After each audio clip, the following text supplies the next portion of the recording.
Ladies and gentlemen, please welcome back Sarah Varney.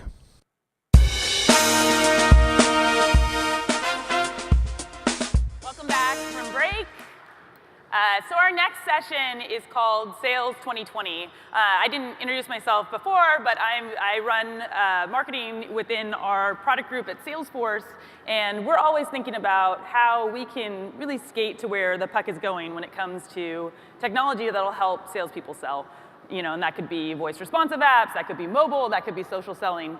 And today we've got a great panel lined up to talk about what the future of sales looks like. We have an amazing moderator. Her name is Tiffany Bova. Tiffany Bova actually is part of the Salesforce family now, but she spent 10 years prior to that working at Gartner as an analyst focused exclusively on the sales process. And we also have three great panelists joining her. We have Brett Shirk, who is an SVP of sales at Veritas. We have Taryn Douglas, head of associate experience at Bank of America. And then finally, we have Glenn Davis, who is the SVP of growth and execution at Optum. So please help me in welcoming Tiffany to the stage for this great session.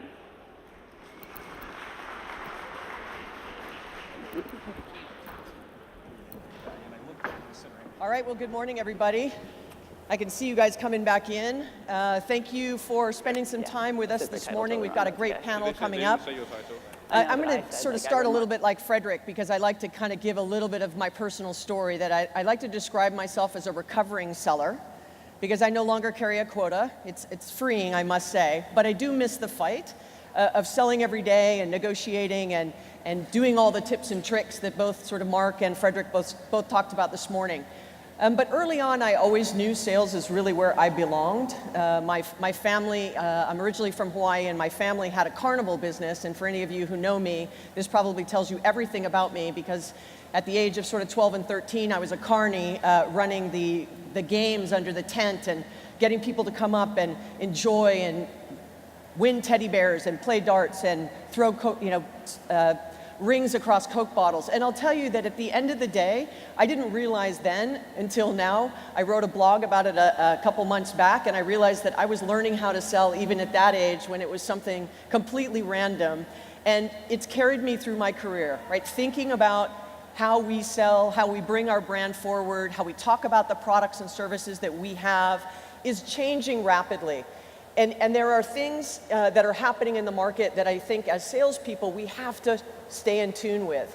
Because I start by saying that for those of us who are in the early part of our sales career, or you're sort of maturing through your sales career and you're building your confidence muscle, or you've been selling for a really long time, I can tell you that if you're not investing in yourself and coming to events like this, which is fantastic, every single day, your competition is going to beat you.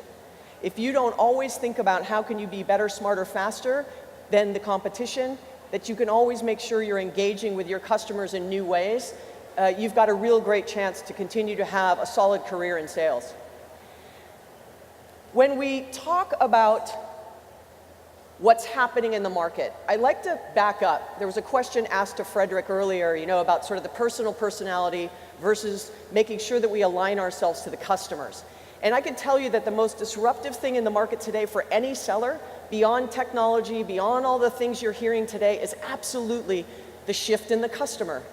The customer is far more educated, has far more power than they have ever had in the past. And having been selling for 25 years or so, 30 years now, I can tell you that I used to be smarter than my customer on the other end of the table. I knew more about my market, more about my technology, more about their pain points, more about what others were doing. And today, they actually come with sometimes more knowledge than we have in the sales cycle. We have to think about shifting our perspective from an inside-out perspective around metrics and think more from an outside-in. What does the customer need from us to drive value in their business? When you start thinking about what is driving this shift, we could talk all day about how technology is changing it, but we have more capabilities in the palm of our hand today than we did on our desktop just 7 or 8 years ago. So between cloud and social and mobile and IoT and data science, I can tell you that this is what's driving this shift. The customer can buy anytime, 24/7. They have consumer experiences. So for those of you in the B2B world, you have to now compete with the experience people have in the B2C world. So how many of you buy daily, weekly, online for yourself as a consumer? I'm going to guess everyone's hands go up. But what's surprising is when you show up to work, it's a completely different experience when you want to buy something, right? You got to go for a PO, you got to ask for approval, you got to ask 10 people, you got to convince them why you need it, then you got to try it out, then you need 3 quotes, and you need to do all these things. You're like, why can't it just be frictionless like it is in my consumer life? So from a B2B perspective, looking at signals from the B2C market about how they're trying to make the transaction much more seamless is happening, and it's being driven by technology. But one of the biggest attributes that's coming out of all this technology is actually the data. We can talk all day about how much data is coming out both from our customers as well from our own organizations and being captured in all kinds of tools, Salesforce and others. And so when you think about how do I actually use that data to be smarter versus using that data to just manage my sales team or myself more effectively, you start to have this shift in yourself as well as in the organization, as well as with those that work for you in the sales force. I believe more than anything that the future of selling is absolutely going to be contextual. And when I say contextual, what I mean by that is actually taking into consideration the way in which your customer comes to you, what they expect from you, what they know already, what they do already with your technology potentially, if it's a cross-sell, upsell opportunity, what they may know about your organization. They may have been a past customer and now they work at a new company, so you can't walk in and treat them like they're a net new prospect. And so having context in the way you approach the customer has huge implications on the way they feel that you're aligned to their success. You have to remember, at the end of the day, we are selling things, but we are selling change, we are selling value, we are trying to get people to see our point of view, we're negotiating every day, we're telling them stories, we're trying to add information to help their business be better, but at the end, we always want them to be serving ultimately their customers better. So having context is really key. Being data-driven is where I think sales is struggling most. We've always had data. This isn't that we've had a data problem. We've had it in Excel spreadsheets, post with a little bit of bubble gum. Now we've got very robust and complex CRM systems. We've got very complex marketing automation tools. We've got social selling. We've got all kinds of things. But if we're not changing the behavior because of the data we have, we're missing that opportunity. And the last thing I'd say is around this predictive and intelligent. Sales feels comfortable and confident when they've always been able, as salespeople, to be successful in what they do. The change now is you can actually be more successful if you take context, you make decisions based on data, and you let the systems predictively and intelligently tell you what you should do next. So the future of selling starts to wrap itself. It starts to wrap itself with, we're not actually selling products, it's about selling change, whether it's the change in where someone lives from a real estate perspective, where it's change whether they're moving from an Excel spreadsheet to a very robust tool like Salesforce, whether they are going to stop renting a car and they're going to buy a car, whether they're buying a new laptop, whatever it might be, you're selling change. So as salespeople, we have to take on this burden of leading the change in a way that gets our customers to go along on this journey with us. We have to meet them how and where they want us to, and then we can absolutely help facilitate the transaction when it's time. You have to create a customer-centric culture. This gets tossed around a lot, and here's my best definition.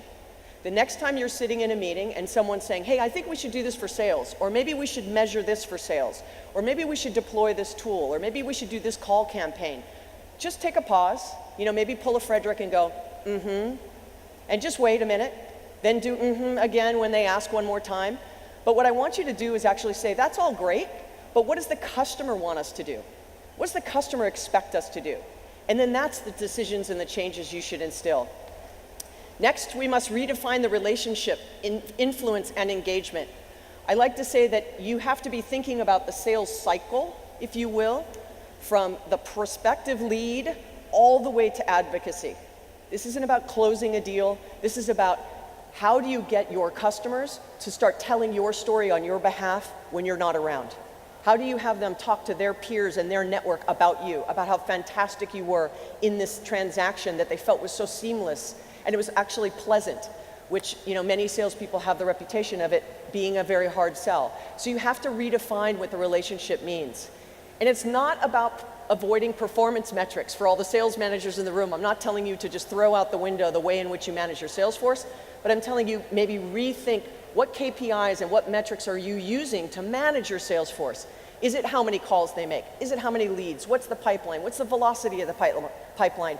How many quotes have closed? What's going on with this deal or this marketing qualified lead or this sales qualified lead or account-based marketing or inbound marketing or whatever it is you're doing? All very important. But if we don't start thinking about new KPIs to manage the sales force, we get stuck snapping back to the old behaviors and muscle memory and DNA we've always had around how we measure our sales force. And then shifting from big data to intelligence and predictive selling. Once again, using data to be smarter. If marketing has more data and is passing information over to sales, and sales is behaving the same way they always have, what was the value of the data? What was the value of the marketing qualified lead if the sales rep just did what they always did, regardless of what marketing told them to do with it? If we don't change behavior because of the data, and it's just for data's sake, I'd tell you that you might want to step back for a second and say, why are we capturing all this? Are we doing anything with it that's really changing our business? And last, I'd say moving from segmentation-driven marketing to an intimate sales engagement, right? Thinking through how do we segment our customers?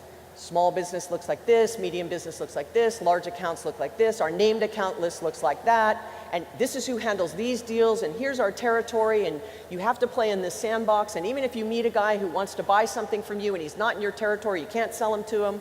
Really starting to think about this intimacy both socially, digitally, and human to human. And pretty soon it's going to be intimacy between things. As things start selling to things, who earns the commission check? As things start selling to things, how do you talk about discounts? As things start selling to things, how do you know who's actually performing well and not performing well? I know that sounds funny, but it's happening all the time now as things are taking over more and more of the automation in some of the manufacturing and supply chain businesses. When the future becomes a customer-driven sales organization, I think it completely resets the value and meaningful engagement with customers. It's a way you start to redefine, stand out, differentiate yourself when you start putting the customers first in all of your conversations. And it really starts to create this intimacy between your customers, a journey they want to embrace, and more than anything, advocates for you for life, no matter what it is you're selling between now and when you retire. So thinking differently about how you can actually maximize performance, changing your mindset, and innovating on things like metrics and KPIs, I think you'll have a great time and enjoy, again, for those of you who've been doing it for a long time, right? The act of selling, the art of selling, and marrying the science and the art together to have a really powerful result. With that, hopefully that gives you a taste of sort of what the conversation is going to be like with this great panel. So I'm going to back up, invite the panel to come up on stage. We're going to have a great conversation, and we're going to open it up for questions. Please give a hand to the panel. Thank you.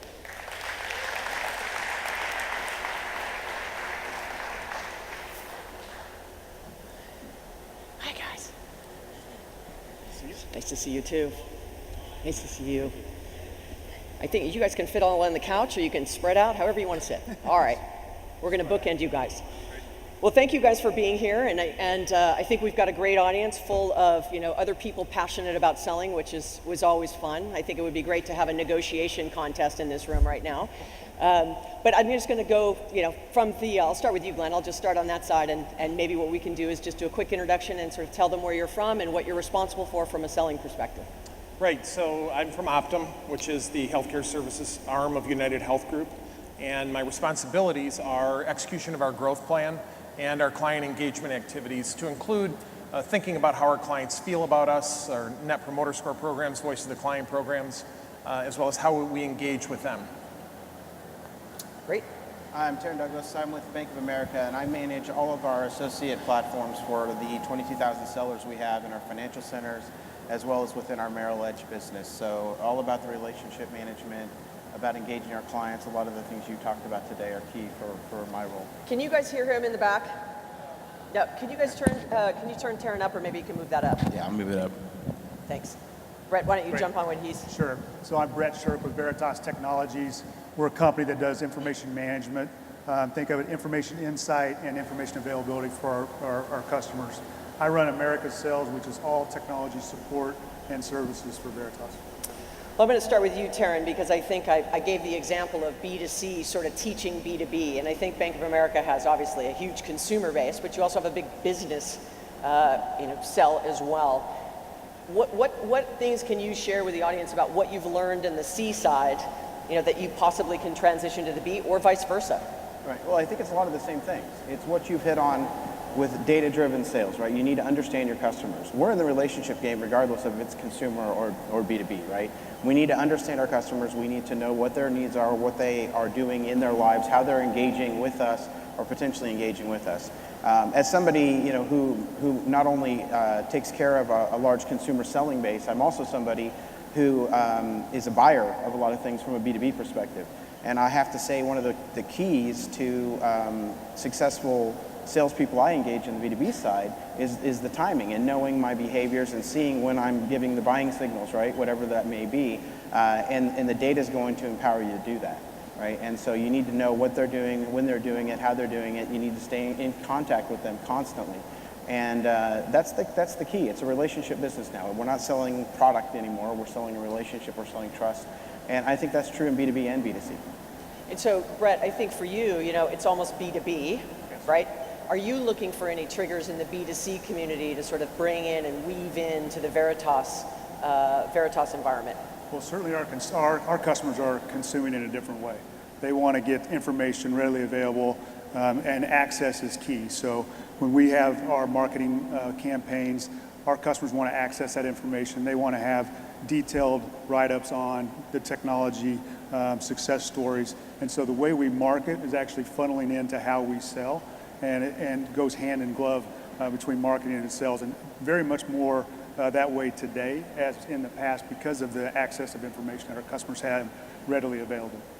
Well, so you've sort of tapped onto an interesting topic around the sales and marketing working together and being smarter. Anything you guys are doing at Optum that sort of best practice that you've learned from on bringing the sales and marketing continuum closer together, right? As we look to see for more information, as we might only be focused on B2B, but more than any time than in the past, I think that this connection between marketing and sales is just ever so important. Yeah, so absolutely, and I think the critical path that we're on is really understanding the engagement that we have with clients in terms of how they react to our interactions with them. One of the challenges I think that corporations have, and we sell both B2B and B2C, is thinking through all the different types of initiatives and efforts and so on that we're trying to drive, and we become tremendously introspective. And that introspection can drive us away from really engaging and enhancing the client's experience. So our marketing folks help us not only target and understand where we should be selling, but how our clients feel about those interactions, and tightening that loop up, and we think about it as a cycle, is tremendously important, and we invest an awful lot in that. So where does marketing report? Sales into marketing, marketing to sales, separate? They're separate, but we're very closely linked. How about you, Taryn? They're separate, but very closely linked together. I'll pull my mic out here. I do want to add, one of the big things is personalization, right? That's a key difference, that we don't do broadcast segmentation campaigns like you mentioned in your, it's all personalization today. It's coming from the individual seller. Again, it's building on that relationship. Marketing is working very closely with sales today. It's not marketing's doing their campaigns and then sales is doing their thing. It's tied together and it's personalized in both areas. How about you, Brett? Yeah, we report separately. But one of the key aspects from my perspective in that connection is enablement, ensuring that our salespeople are enabled on the sales plays that we're creating from marketing and the product teams for the sales organization to go pursue opportunities. So enablement plays a key role in connecting marketing and sales in our organization. And so, enablement is a hot button, right? Because we can talk about all these changes, but I think salespeople are starving for better information and they want to be enabled, but then if there's no value behind that enablement, right, they stop using whatever it is marketing is potentially giving to them. So I'd love to hear from you guys sort of potentially how enablement has changed over the last 12 months, especially with the heavy usage of new tools that are entering the marketplace, the digital and all digital marketing and some of the things on the sales side as well. So, talk to me a little bit about how that's evolved for you from an enablement perspective. Sure. Well, our big challenge is scale. So we have roughly 1,700 sellers in our organization. So how do we scale our enablement content and ensure our employees are getting the right getting the right enablement for their job, and role specific too, because we got many different roles within the sales organization. So our challenge is how do we scale that effectively.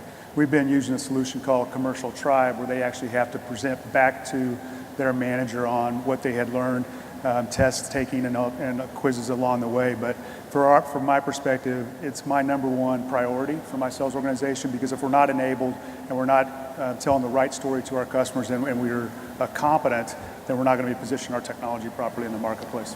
How about you, Glenn?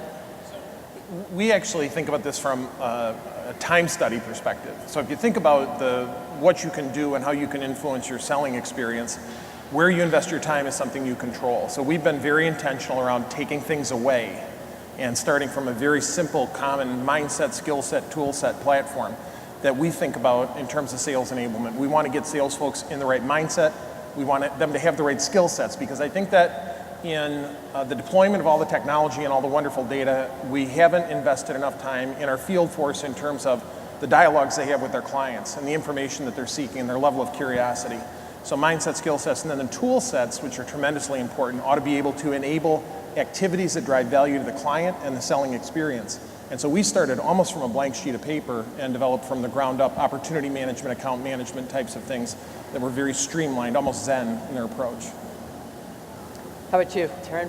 Yeah, I think one of the things that I think about in this area is, there we go. There you go. So one of the key things that I really look at is talking about technology and how technology can help sellers and how it can get in the way. So one of the biggest things we saw with the desire to use technology to help people sell was the technology got in the way, right? It wasn't really a way to facilitate the interaction. It was something that was done kind of in concert with an interaction and almost was a distraction in many ways. So one of the biggest things we've been focused on really over the last 2 years is transforming that technology to be part of the interaction and an additive thing, not something that's a sidecar that you're doing and it's actually interrupting your engagement with the customer. So that goes to the scale side. We don't see good adoption, we don't see good usage of the tools that we're giving our sellers if it's getting in the way of the interaction, right? And so that's going to be the key as we go forward to make sure that it isn't a sidecar, it's integrated in the experience for the seller and for the customer. So each of you have talked about sort of starting at very Zen-like, which I like that, I might borrow it from you, to making sure that they've got everything they need and not, technology for technology's sake. What about on the skills side? Are you hiring differently because now you're so focused on enablement and now we have usage of all these tools, even if it's minimal and building from there, or you're very prescriptive, right, or you're very aligned? So talk me through sort of the sales rep today versus what it used to look like, and then what you think the sales rep of the future is going to look like. I'll tell you, for our industry and for pretty much any technology industry, the pace of change is so significant that the profile for sales going forward is going to be different. I think it's going to be much, if you think about the buyer is going to be next generation buyer, therefore we need a next generation seller. So I think there's going to be much more activity around social media, making connections from a social media perspective. I think the seller of the future is going to be very much interactive socially, and how relationships develop is going to be interesting to see how that plays out when you think about the youth today. Yeah, are you hiring more millennials now, more seasoned? What do you look for? Well, right now we're kind of in the middle. It's a population problem right now to find the right sellers with the right skill set and the right experience. But we're going to be rapidly going to college graduates to build our bench moving forward so we can develop them over time. So what about you, Glenn, from a recruitment, what they look like, what are the things you expect to have them have in the past versus in the future? Yes, as buyers become more and more and more intelligent, and as buyers look for the people that they interact with from us to be more and more and more informed, it makes sense to us to really think through, can we use product people in a selling environment? Can we use operations people in a selling environment? Can we use implementation folks, deployment folks? And that's a step that we're taking to bring those folks into the selling discussion. And what we're finding is they want to be involved in selling more, so we're actually converting people out of the product world and the operations world into selling roles, and it's actually been very successful. So when we recruit, we do sometimes, okay, frequently, look for folks who have a product background or an operational background because they can have better dialogues with clients. They're more informed. And also we'll look for people who come from more traditional selling backgrounds who are willing to learn those aspects of the business. So would you say you're actually looking for people maybe who have the personality traits of being successful in a seller versus they came in as a seller and they're more trainable than sometimes salespeople might show up being, and that's my polite way of saying we think we know sort of everything we're doing. So more trainable is sort of what you're looking for? I think more willing to be trained, right? Yeah. More educable, more intense curiosity in terms of a skill set that they have. And there's almost a humbleness to that I don't know everything and I'm willing to learn, so yeah. How about you, Taryn? I think for us, it has shifted dramatically. We've moved from a selling environment where we were product sellers. We were selling specific products. What's the product we're pushing this month, this quarter, this year, to we're selling ourselves, right? Our sellers are more empathetic. They're really selling advice. They're selling the fact that they're here to help you with your financial life, right? And I'm going to be your pilot or co-pilot as we engage with you in your financial life. So it's a very different approach. It has changed the selling population. In fact, we have people that didn't used to be called salespeople that we call salespeople now, right? They used to be relationship people. They're salespeople now. Our sales force has changed to be more of a relationship group than a true sales product team. So we've talked about enablement, we've talked about skills, we've talked about sort of the past and the future of what the sales force might look like, and I really double-clicked into sort of data and analytics, right? And while we don't want to use technology just for the sake of using technology, I'd love to hear how you guys are using intelligence, maybe any artificial intelligence, machine learning, anything around that to help the seller actually be smarter, whether it's on the marketing side or the sales side, it doesn't matter, but from a tools and analytics perspective more specifically. You want to start?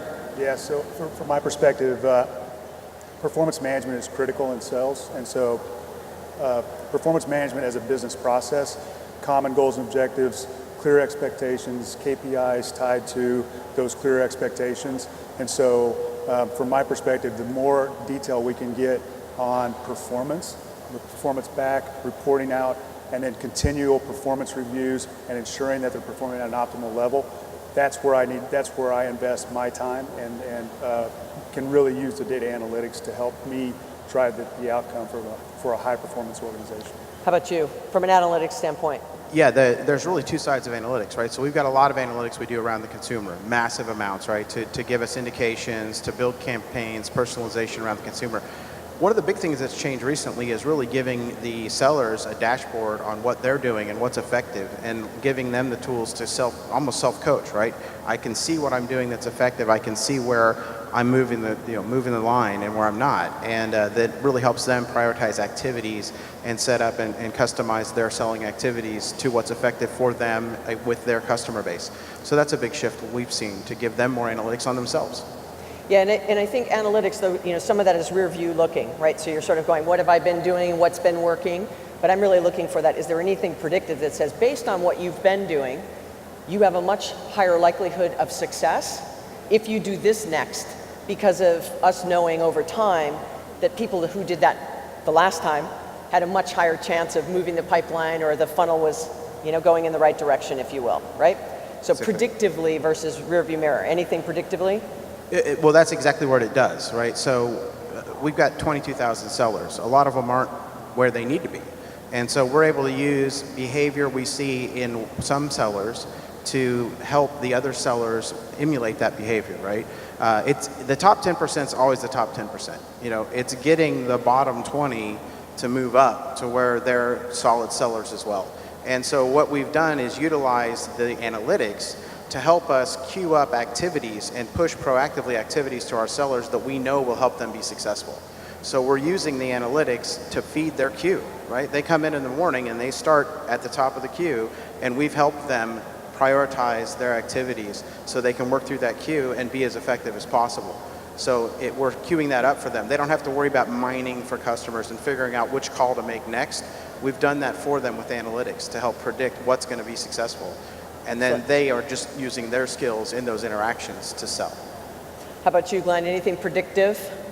No, really not predictive necessarily. I mean, I think the things that we've always done around win rates and territory management and those types of things, where we're using analytics in a more profound way is understanding the client's business and arming our sales folks with what we believe is happening in the client's environment. Part of our core promise to our clients is that we can improve healthcare for everyone. And if we're going to do that, we have to understand their businesses. So we tend to arm salespeople in an enabling way, frankly, with analysis around how customers' business is performing. And that tends to be very powerful. When we can have those dialogues with customers, our win rates go up dramatically. Excellent. Well, if anybody wants to ask a question, please go to the mic. We only have a couple minutes left. I'm going to ask a couple more unless somebody comes up. But social selling is sort of the hot topic that's been flying around. And I think that as one of my friends, Joe Rowley, always says, right? If you're good offline, you'll be okay online. If you're not good offline, it's not good for you to be social selling. She says it a different way, but that's sort of the politically correct way to say it. And so, do you have governance? Have you rolled out things that help the seller understand what social means to you and how the brand wants to be represented? I mean, Frederick gave a lot of examples this morning really about, how to build your own brand and to be more engaging and, kind of set and differentiate yourself. But that can be dangerous when someone works for an organization like a Bank of America, right? You don't want people out there doing things they shouldn't be doing. So talk me a little bit through sort of what you've done on the social side, if anything, and then, and if not, why not? And if you have, what have you done to keep that sort of within the boundaries of what your brand expects? To be honest, we haven't done a whole lot with setting standards and what we need to do and how we manage social. I think it's something we definitely need to do, and we're going to pursue that because I have 5 kids, and so I'm always conscious of what they're putting online, and they need to be conscious of what they're doing. So that's going to apply to our sellers as well. So are you comparing sellers to your kids? I'm just checking. Well, you have to babysit them the same way, so pretty much the same thing. What have you guys?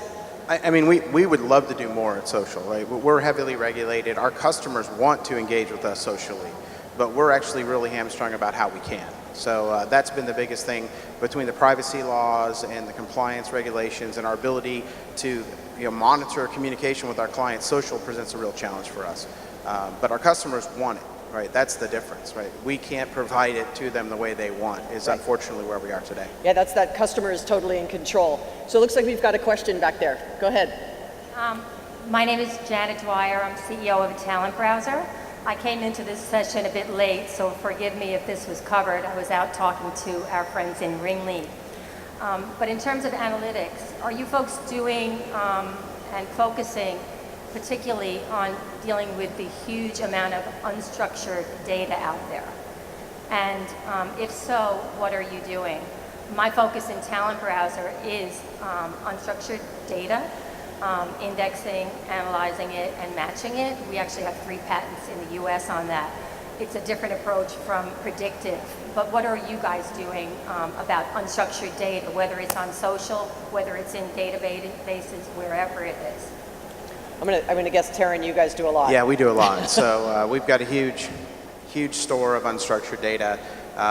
We mine it for all sorts of things, but it really drives customer behavior. I mean, we take in web logs from all our applications, we take in interactions, we take in things from social media, and we put it all together at the client level, right? And we get a view of the client that drives our campaigns, it drives our personalization. It's really a way to learn more about the customer. And there's always a discussion about creepiness versus being there for your customer.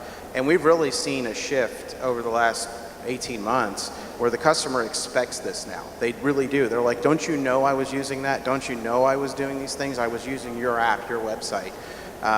They don't feel the creepiness is not there. It's an expectation now that you know what they're doing, you know where they're engaged, and you need to remember what they've been doing so they don't feel like they're repeating themselves. Even though they were dealing with a machine or a website, they're now dealing with a person they expect to pick that up. So do you use semantic search in that? We don't use the semantic search in that. We've got a lot of proprietary stuff that we built. We've got a huge Hadoop deployment with some other tools all around it. I'm not a technologist that can get into that discussion with how it happens. I'm more of what do I get out of it. Got it. Yep. But, that's what matters. Yeah, that's what matters, right? Is what can it tell us about it? What can we use it for? What's the value in it? The biggest challenge we've had is how do we translate that big data into actionable things for our sellers, right? We learn so much and it's all backward facing, but how do I take what we've learned there with that data and apply it to engagement in the future, right? And that's where the struggle is in how you translate the data to action. And if you can figure that out, you're way ahead of the game. We're working on it. Yeah, that's why I think it's Thank you. context, right? Analytics and intelligence, right? For the predictive part of selling. Yes, another question. Hi, my name is Stephen Wilkins. I'm an SDR at Parsley, and we're talking a lot about data and just salespeople in general and how we're changing. And my question is around, I feel like whether you're in B2C or B2B, we all as salespeople have this emotional intelligence that we try to keep as we're engaging with customers. But as technology is changing, there's so much that we're trying to learn and try to keep that kind of at the forefront of our mind. But I feel like sometimes it takes away from that relationship building that we're having with those different prospects. So how do you balance that as we start to learn more about this technology and still maintain that ability to have that emotional intelligence and communicate with our prospects as much as we can? Anybody? Yeah, I think that's a big challenge. As I was talking before, it's the next generation of sellers that are coming up with this next generation of buyer, and how do we make that relationship connection going forward outside of social media? And it depends on, I think, how much depth you need to get into with your customer on particular solutions that you're positioning, whether or not that relationship needs to be deep or it can be more trivial online. So I think this is a quandary that we're going to have to deal with over the course of the next 10 to 15 years as we continue to develop our sales organizations. Well, great. Well, thank you for the question. Let's give a hand to the panel, to Glenn, to Taryn, and Brett. And we're going to have a remainder of the day having lots of great sessions, so I'm going to turn it back over to the team, and hopefully you guys will follow me on Twitter, and we will see you soon. Thank you. Thank you.